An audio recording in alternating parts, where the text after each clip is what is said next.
as thick. You need almost 1,000 pounds of force to break 3 inches of ice. He's probably just experienced a bit less than that, all on his bottom. And sometimes that layer of water can be a bit deeper and disguise the ice below. All he's managed to break is his skull. Many people die every year accidentally falling through ice. This chap is planning to jump into the centre of the pond, where the ice is weakest. As many as 20% of people can die from shock after being in frozen water for just 5 minutes.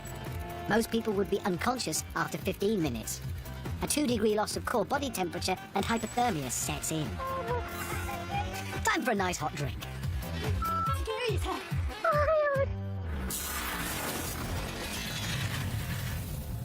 How much electricity can kill you? The electric chair carries around 2,500 volts. That's more than 10 times the electric supply in your home. But never mess with that domestic 230 volts, because it's still highly dangerous. Anyways, you just plug it into the electrical. Oh, did he just get a shock? The electrical cut causes muscles contract involuntarily. It's known as the grabbing effect. Maybe we won't plug it into electrical. Yes, touching live wires can end badly. Unfortunately, human beings and electricity go together dangerously well. To flow continuously, electricity needs a complete path or circuit. A circuit can be created by anything that conducts electricity. Salt water is very good at conducting electricity, and because the human body is 70% water and contains lots of salt, we make great conductors. So if you touch an exposed wire, you will complete the circuit, getting a shock as the current flows into the ground. An insulator, like rubber-soled shoes, can break the circuit, stopping electricity flowing through your body and into the ground. But remove the shoes and the current will go straight through you, causing an electric shock. An 8,000-volt electric fence has a very low current. 120,000 of an amp is probably not enough even to kill a squirrel, but quite enough to tickle a man in shorts. His bare knees touching the ground have completed the circuit, sending the current from the fence through his body and into the ground. Touching a friend adds them to the circuit. And because he's got bare feet, he's not insulated, which completes the circuit. Does electricity still flow through several people holding hands? Yes, it does. If the person on the end goes all hippie and barefoot. What if they insulate themselves with wooden and plastic furniture? They get a shock and we get a laugh because the chap on the end has removed his shoe, completing the circuit. Electric fences are really for containing animals safely. If they were both wearing rubber shoes, only one of them would have had a surprise encounter from behind.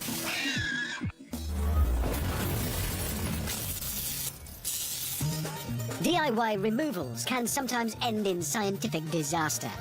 Can you guess what scientific principle these fellows have overlooked as they try to tip their couch over the balcony?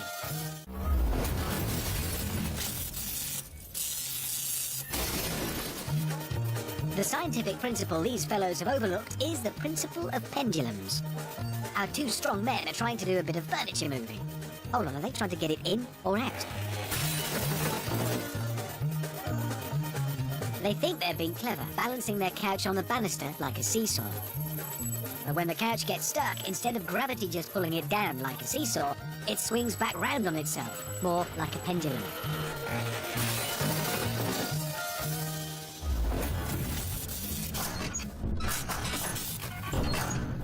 Did you know that in the US alone, over 20,000 kids a year go to hospital with shopping cart-related injuries?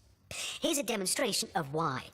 We're the street bobsled team. Come on, bobsled, here we go. Here we go, baby. Bobsled. Oh!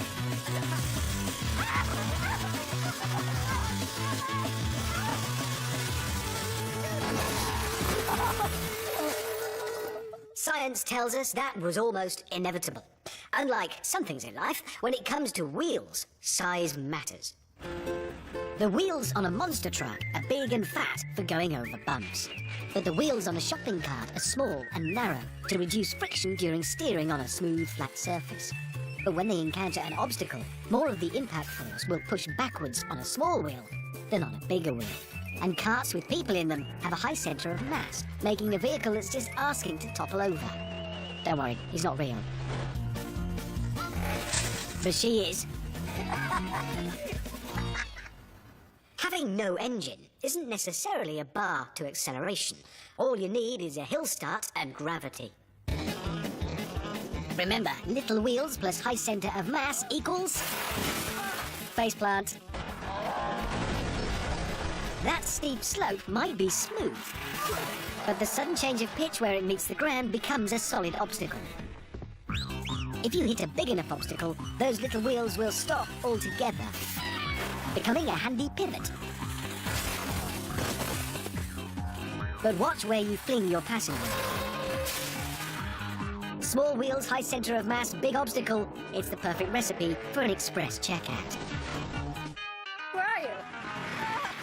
What are you doing here? No big fat wheels means that a cart can't absorb any bumps in the ride. Maybe an inflatable ring will fix that.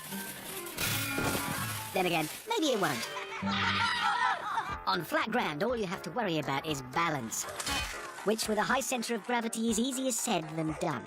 Two mistakes here. Shopping trolleys work best in a supermarket, and remember what your mum said about riding on the back. It still stands. And with two in a cart, come on, it's obvious. Even more top-heavy. And we're done. Would bigger wheels help make our trolleys safer? In this case, no.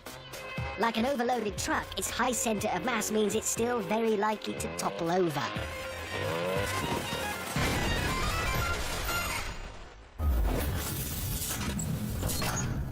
You should always drive with due care and attention. Car-related stunts, like drifting, should always be left to the experts and kept off the public highway. Sadly, though, there are many amateur enthusiasts only too eager to prove themselves by putting the pedal to the metal. Or in this case, metal to the metal. Despite appearances, and many of the practitioners, it's not just a mindless activity. There really is a lot of physics involved in drifting.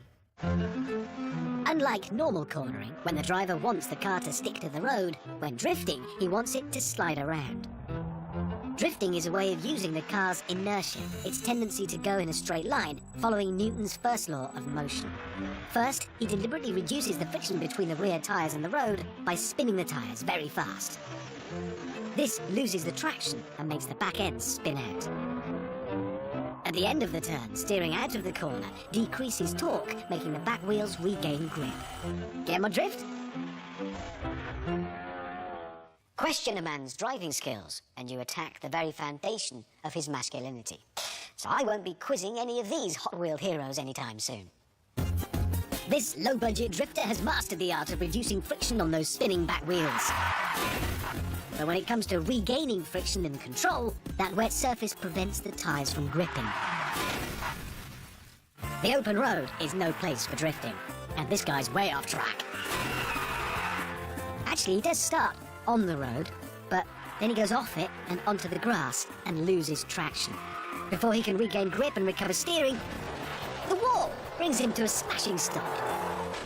On a closed course, here's what a professional would have done. Steering out of the drift reduces torque and stops the car spinning round completely. Sometimes drifting isn't even planned.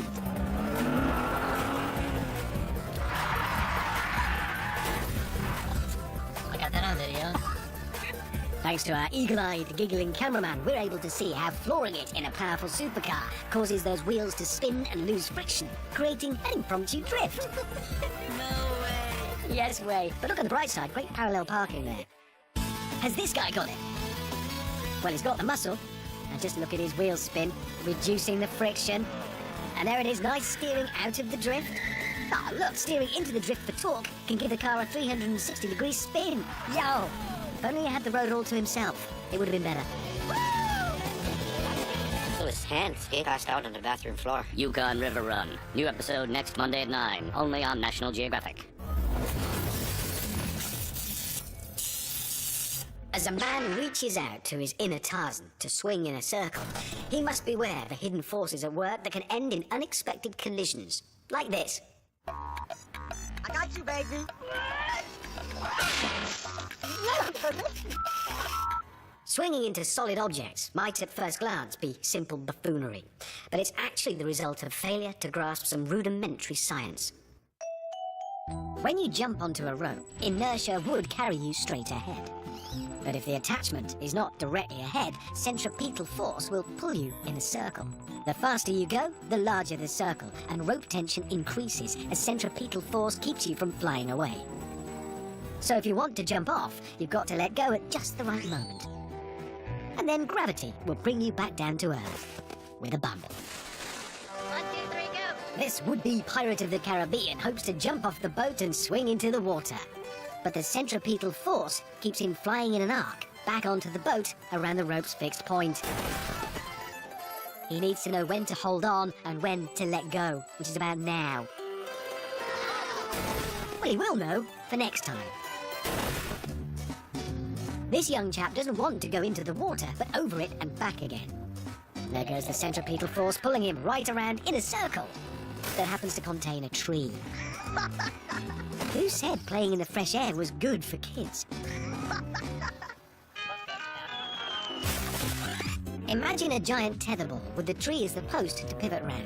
His speed has made his swing circle bigger, making it too big for the clearing. I think he's another one who couldn't see the wood for the trees. Felt them though. Here the rope is fixed, but the crane arm is moving because the aim is to flick him out. Remember, the body's inertia means it will move in a straight line, without centripetal force keeping it moving in a circle. When a crane arm suddenly stops for a flick, it throws a spanner in the works. That's probably a broken leg. Probably. Could be at hospital. Oh dear, oh dear. Thank you, Doctor.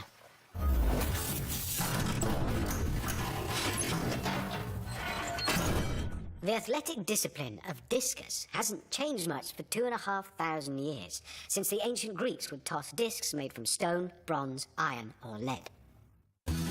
That's a cone made of plastic, not a carefully weighted discus. The only disc you'll find me tossing is a compact disc. I got an MP3 player for my birthday. But to throw a discus well, you also need good spin speed and the right angle.